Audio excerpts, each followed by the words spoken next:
Salut à tous, bienvenue sur la chaîne de la Fée du Tri. Aujourd'hui je vous fais une vidéo spéciale confinement. Et oui, on va être encore confiné pendant quelques jours. Du coup, je me suis dit que ça pourrait être intéressant de vous faire une liste de ménages de printemps. Donc l'idée c'est vraiment de vous donner des petites activités à faire. Vous allez y passer à peu près 30 minutes par jour, pas plus. Et dans cette vidéo, je vais vous donner 14 astuces pour faire le ménage de printemps de fond en comble chez vous.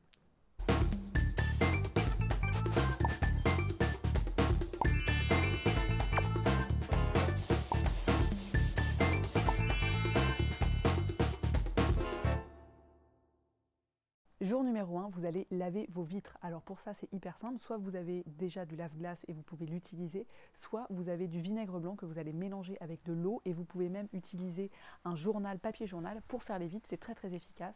Petite astuce, essayez de faire vos vitres un jour où il fait plutôt gris, ce sera beaucoup mieux pour bien les laver. Jour numéro 2, vous allez nettoyer tous vos tapis. Donc pour ça, vous allez vous munir d'une brosse, d'un savon de Marseille et d'une bassine avec de l'eau. Si vous n'avez pas de savon de Marseille, c'est pas grave, vous pouvez utiliser du savon classique et vous allez déjà enlever toutes les taches qu'il y a sur vos tapis, les taches qui sont visibles. Ensuite, vous allez pouvoir passer un petit coup de bicarbonate si vous en avez sur les tapis. Vous laissez agir 1 heure ou 2 et ensuite, vous allez pouvoir mettre vos tapis par la fenêtre pour l'aérer. Et si vous pouvez, c'est le taper avec un morceau de bois, alors généralement un bâton ça marche très bien, ou un balai, et vous tapez dessus pour bien dépoussiérer et vous laissez aérer comme ça à peu près 2 heures. Jour numéro 3, vous allez dégivrer votre congélateur. Alors pour faire ça, c'est très simple, vous sortez tout ce qu'il y a dans votre congélateur, vous mettez ça dans une glacière si vous avez, avec des petits pains de glace pour pouvoir conserver vos aliments. Et ensuite, vous allez débrancher le congélateur, mettre des bassines, vous munir de bassines et de torchons pour éponger toute l'eau qu'il va y avoir. Et une fois qu'il n'y a plus d'eau, vous allez pouvoir tout nettoyer à fond avec du vinaigre blanc ou un autre produit si vous avez. Jour numéro 4, vous allez nettoyer tous vos placards et tiroirs de cuisine. Alors pour faire ça, vous allez sortir tous les aliments et tous les ustensiles de cuisine que vous avez dans votre placard et vous allez ensuite nettoyer, donc vraiment à fond avec l'aspirateur, avec du produit ménager. Vous allez aussi aspirer bien tous les tiroirs qu'il y a dans votre cuisine. Ça va vous prendre un petit peu de temps, mais vous allez voir, c'est très satisfaisant. N'hésitez pas en même temps à vous séparer des objets dans votre cuisine que vous n'utilisez pas, voire peu. Comme ça vous fera de la place. Jour numéro 5, vous allez nettoyer vos moyens de locomotion. Donc quand je dis moyens de locomotion, c'est au sens large. Donc vous pouvez nettoyer vos vélos, vos voitures, vos motos, vos camions, vos hélicoptères si vous en avez, même les chevaux. Si vous utilisez les chevaux pour vous déplacer, vous pouvez tout nettoyer. Et ça peut être aussi un exercice à faire avec les enfants et leur demander à chacun d'aller nettoyer si eux-mêmes ils ont des vélos, des petites bicyclettes. Et ben ils vont pouvoir aussi nettoyer leurs propres moyens de locomotion. Et vous passez la journée à faire ça et vous avez un petit peu de travail. Jour numéro 6, vous allez détartrer votre bouilloire. Pour faire ça, c'est très simple. Vous mettez un verre de vinaigre blanc dans votre bouilloire, vous faites bouillir à 100 degrés, vous laissez agir et ensuite vous rincez tout à l'eau et vous refaites bouillir une nouvelle fois avec de l'eau claire. Et l'eau vinaigrée qui a été chauffée, vous pouvez la réutiliser pour nettoyer vos carafes d'eau ou même vos toilettes. Jour numéro 7, vous allez nettoyer vos poubelles. Et oui, les poubelles, c'est vraiment un nid à microbes. Si vous ne les nettoyez pas régulièrement, il va y avoir de plus en plus de microbes dessus. Donc quand je dis nettoyer vos poubelles, c'est les poubelles d'intérieur comme les poubelles d'extérieur. Donc là, pareil, vous munissez d'une bassine, de savon, d'une brosse et vous nettoyez. Essayez de faire ça plutôt un jour où il fait beau. Si vous pouvez faire sécher ça en extérieur ou sur un balcon, ce serait encore mieux. La petite astuce pour les poubelles, c'est de mettre du bicarbonate au fond de la poubelle, ça va absorber les mauvaises odeurs. On entame donc cette deuxième semaine de ménage de printemps et pour la journée numéro 8, vous allez nettoyer votre réfrigérateur. Alors pour ça, c'est très simple, c'est pareil, vous allez sortir tous les aliments de votre réfrigérateur et vous allez nettoyer à fond le bac à légumes, les plats que vous pouvez éventuellement mettre au lave-vaisselle si vous en avez un petit coup de vinaigre blanc et hop, vous remettez tout à l'intérieur.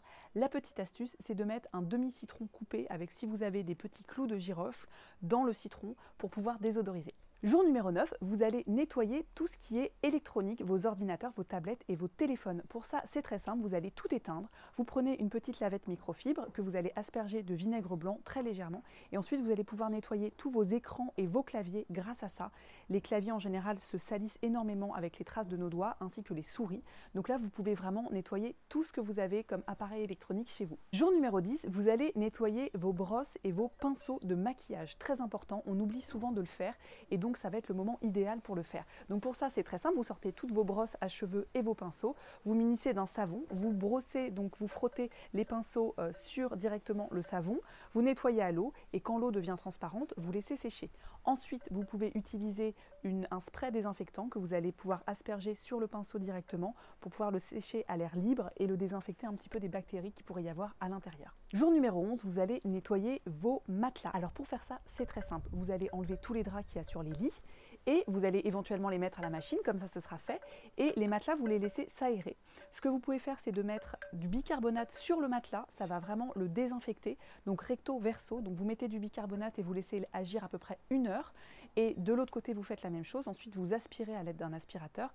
Et si vous pouvez, à la fin, avant de remettre vos draps, vous pouvez aussi retourner votre matelas et le mettre dans l'autre sens. Donc mettre le pied au niveau de la tête ou la tête au niveau des pieds. Comme ça va réharmoniser la forme du matelas. Jour numéro 12, vous allez nettoyer toutes les portes de votre maison et les poignées et les interrupteurs. Ça aussi, on oublie souvent de les laver et c'est vraiment un nid à microbes. Donc là, pour ça, vous utilisez du vinaigre blanc ou un autre produit désinfectant, une lingette ou une éponge et vous nettoyez toutes les portes, vous enlevez la poussière, vous désinfectez bien les poignées et vous nettoyez bien les interrupteurs qui souvent sont noircis à cause des marques qui sont laissées par nos doigts.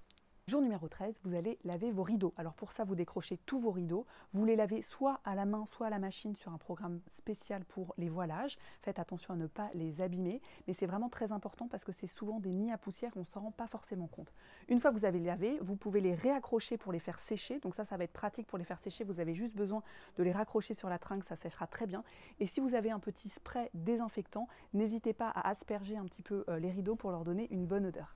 Et enfin, pour le jour 14, vous allez nettoyer votre four et votre hotte. Oui, je sais, c'est pas le truc le plus marrant à faire, mais vraiment, c'est bien d'y passer parce que ça s'encrasse énormément, il y a beaucoup de gras. Pour les hottes, si vous pouvez enlever les caches qu'il y a au-dessus des hottes, éventuellement les mettre au lave-vaisselle si vous en avez un, et utiliser du savon noir pour dégraisser votre four ou un produit spécial décapant four, ça pose aucun problème. Et allez-y, vous verrez, ça va vous apporter beaucoup de satisfaction d'avoir nettoyé votre hotte et votre four. Et voilà, c'était les 14 tâches ménagères à accomplir dans les 14 prochains jours.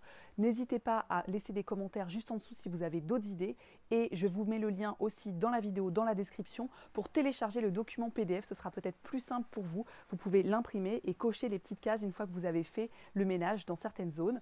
N'hésitez pas surtout à partager cette vidéo et si ce n'est pas encore fait, abonnez-vous juste ici en cliquant sur mon petit logo et activez bien la petite cloche pour être averti dès que je sortirai une vidéo. Bonne journée!